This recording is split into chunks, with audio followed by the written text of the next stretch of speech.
कब लगा कि हम इसको कर लेंगे और कब लगा कि नहीं हो पाएगा? मेंस मैंने दिया था, उसमें फेल हो गया। उसके बाद कुछ 1-2 महीने बाद 6 ईयर्स का प्रीलिम्स था, उसमें मैं फेल हो गया। तो ऐसा लगने लगा था कि ये फील्ड मेरे लिए नहीं बना है। और इन्होंने 69वीं बीपीएससी में 20वां रैंक हासिल किया है और टैक्स कमिश्नर के पद पे इनका चयनित हुआ है। आपके जीवन में कोई गर्लफ्रेंड है कि नहीं? देखिए मैं बताता हूँ, जब मैं इंजीनियरिंग करने गया तो वहाँ मेरी एक गर्लफ्रेंड थी। कहा जाता है दोस्तों की मंजिल उन्हें मिलती है जिनके सपनों में जान होती है।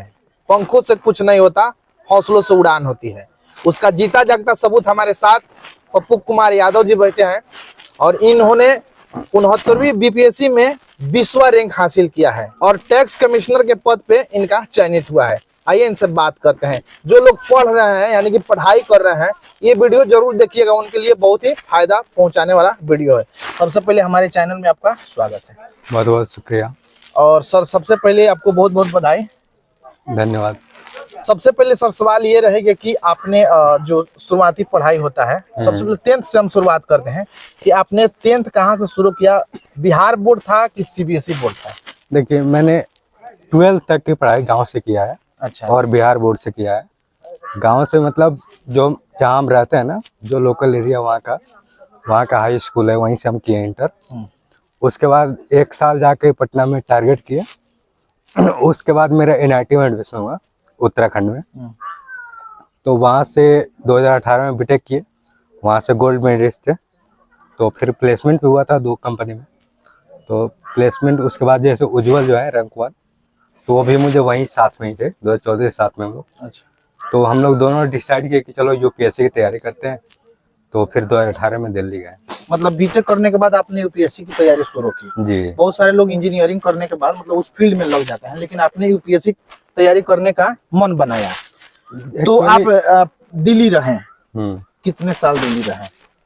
2018 अगस्त में गए थे, तो मान लीजिए 6 साल लगभग हो गया। 6 साल लगभग हो गया जी। आपका जो बीपीएससी 69वीं में चयनित हुआ है, तो आपने कितने अटेम्प्ट में इसको क्लियर किया? देखिए पहले 2018 में गए हम, तो यूपीएससी की तैयारी कर गए थे, लेकिन 2-3 अटेम्प्ट दिए, फेल हो गए यूपीएससी की। तो फिर 2022 में 67th का वैकेंसी आया बिहार में, तो अच्छी खासी पोस्ट थी। तो हम दोनों ने मिलकर किया कि चलो यूपीएससी बीपीएससी देते हैं, मैं और उज्जवल। तो उनका तो प्रीलिम्स क्लियर होगा 67th का, तो अभी जो है ब्लॉक वेलफेयर ऑफिसर के रूप में कार्यरत है। लेकिन मेरा 67th प्रीलिम्स फेल हो गया, फिर मैं 68 भी फेल हो गया प्रीलिम्स में, फिर 69th दिए तो उसमें प्रीलिम्स हो गया, तो फाइनल भी हो गया। फाइनल हो गया। लेकिन आप यूपीएससी की तैयारी कर रहे थे, बीपीएससी में कैसे आ गए? देखिए जो भी लोग तैयारी करते हैं, थोड़ा यूपीएससी बहुत अनसर्टेन है। वहाँ किसी का होगा नहीं होगा कुछ कह नहीं सकते। जिनका रैंक 1 भी आता है उनसे भी पूछेगा तो वो नहीं कह सकते कि मैं पास हो जाऊंगा बीपीएससी। चाहे बीपीएससी भी उसी तरह के एग्जाम है कि जिसका रैंक 1 है उज्जवल का, उसको भी नहीं पता रहा कि रिजल्ट के पहले कि मेरा लिस्ट में नाम हो गया नहीं। ये बहुत अनसर्टेन एग्जाम है। अगर कुछ फेलियर्स आते हैं ना, तो आपको प्लान बी की तरफ शिफ्ट होना पड़ता है। तो इस वजह से मैंने यूपीएससी 5 साल जो 6 साल की आपकी जर्नी है जी, कब लगा कि हम इसको कर लेंगे और कब लगा कि नहीं हो पाएगा? देखिए एक फेज था 2023। जैसे 2023 में क्या हुआ था कि उससे कुछ दिन पहले 2022 मेंस का रिजल्ट आया था। मेंस मैंने दिया था, उसमें फेल हो गया। उसके बाद कुछ 1-2 महीने बाद 6 ईयर्स का प्रीलिम्स था, उसमें मैं फेल हो गया। उसके 2 महीने बाद 2023 का यूपीएससी का अटेम्प्ट था, उसमें प्रीलिम्स में सीसेट में फेल हो गया मैं। तो ऐसा लगने लगा था कि ये फील्ड मेरे लिए नहीं बना है, अब ये छोड़ देना चाहिए। उस समय मैंने पूरा अपनी मैकेनिकल का जो तैयारी था वो कर लिया था कि मुझे वापस उस फील्ड में जाना है, क्योंकि यहाँ पे शायद मेरे बस का नहीं है। लेकिन फिर पापा से बात किए तो पापा बोले कि नहीं, तुमको पैसे चाहिए, जितना टाइम चाहिए तुम लो, लेकिन पढ़ाई मत छोड़ो। तो फिर मैंने हौसला बना के 69th प्रीलिम्स जो 30 सितंबर को था वो दिया, तो वो क्लियर हो गया। तो फिर मेंस भी हो गया अच्छे से और फाइनल भी हो गया। तो फाइनल हो गया, तो अब मतलब कैसा लग रहा है? सर ऐसा लग रहा है कि इतनी सारी मेहनत सफल हो गई है, क्योंकि ये तैयारी ऐसी होती है ना, बहुत अप डाउन आते रहते हैं। बहुत बार आपका मन करेगा कि कुछ नहीं रखा है, छोड़ देते हैं सब, फिर कुछ दिन बाद वो लगेगा कि नहीं करेंगे, आए हैं तो। जब मम्मी पापा का चेहरा सामने आता है ना, तो लगता है कि नहीं, इनका चेहरा मायूस नहीं देखते हम, तो वहीं से जज्बा मिलता है करने का। आपने जो बताया कि मुझे लगा कि हम छोड़ देते हैं, जी। फिर से अपने बीटेक वाले इंजीनियरिंग वाले दुनिया में चले जाते हैं, हम्म। तो वहां से आपको प्रेरणा मिला पिता से। जी। बाकी जो लड़के बीच में छोड़ देते हैं, आखिरकार मेन कारण क्या होता है?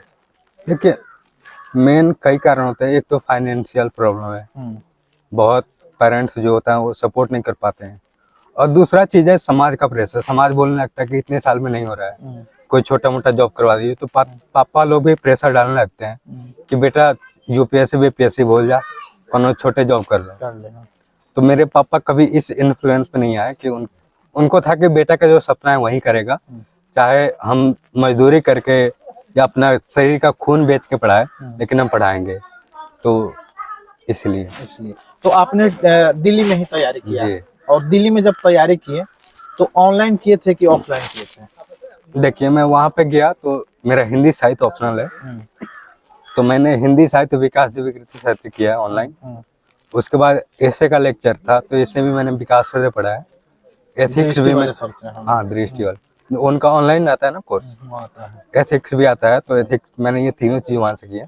बाकी जीएस का मैंने कोई कोचिंग नहीं लिया। अच्छा। जीएस मैंने सेल्फ स्टडी किया। अच्छा, आपने जो तैयारी किया है, आप चयनित भी हो चुके हैं। जी। बहुत सारे लड़के हैं जो पैसा के अभाव में दिल्ली नहीं जा सकते हैं, वहाँ रह के पढ़ाई नहीं कर सकते हैं, तो क्या वो ऑनलाइन सही गाइडेंस मिले तो कर पाएंगे? जी देखिए, ये लॉकडाउन के बाद पहले ये समस्या उतनी नहीं थी, लेकिन लॉकडाउन के बाद ना एक तरीके से संचार क्रांति बोलते हैं जिसको, कि घर घर में, गांव गांव में जो टेली एजुकेशन के माध्यम से बच्चों को, जैसे आप घर पे बैठे हुए दिल्ली में कोई भी क्लास ज्वाइन कर सकते हैं, तो अभी आप ये सुविधा है, तो अभी आप घर पे मिल जिसका भी चाहें घर पे आप पढ़ सकते हैं। जिसका क्लास ज्वाइन करना हो, जिसका जो ज्वाइन करना हो, आप घर से ही ज्वाइन कर लीजिए। जरूरी नहीं कि उसके लिए आपको दिल्ली जाना पड़े, बड़े शहरों में रहना पड़े, क्योंकि वहाँ रहने खाने का भी बहुत खर्च आता है। उसके बाद घर से दूर रहना भी एक चैलेंजिंग जॉब है, तो आप घर से कीजिए, बिल्कुल घर से हो सकता है। अच्छा, एक और सवाल है थोड़ा सा, आपके जीवन में कोई गर्लफ्रेंड है कि नहीं?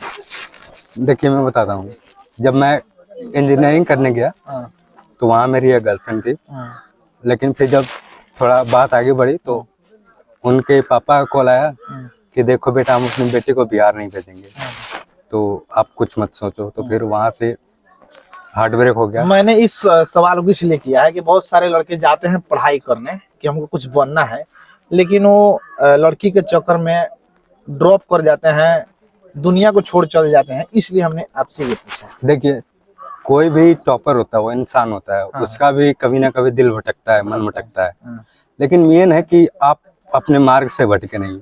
आप मान लीजिए जैसे कनिष्क टारिका देखे होंगे, वो यूपीएससी रैंक 1 थे, उन्होंने बोला कि मेरी सफलता में सबसे बड़ा रोल मेरी गर्लफ्रेंड का है। अगर आपको ऐसी गर्लफ्रेंड मिल रही है, उनके साथ आप रह रहे हैं, तो कोई दिक्कत नहीं है, लेकिन हाँ, अगर ऐसी कोई लड़की के चक्कर में पड़ रहा है जिससे आप अपने मार्ग से भटक रहे हैं, या फिर लड़कियों के लिए कि कुछ लड़के ऐसे हैं जिनके चक्कर में आप अपने मार्ग से भटक रहे हैं, तो ये ठीक नहीं है। आप वहाँ पे समझिए कि हम क्या करने आए हैं, माता पिता ने क्या सपना देख के हमें भेजा है, तो आप टाइम पास मत कीजिए। अगर कोई उस तरह का इंसान है जो आपको सपोर्ट करता है उस जर्नी में, आपको समझता है, तो आप जरूर आगे बढ़िए। शादी हुआ है कि नहीं? नहीं सर, अभी तो नहीं है। कब प्लान है?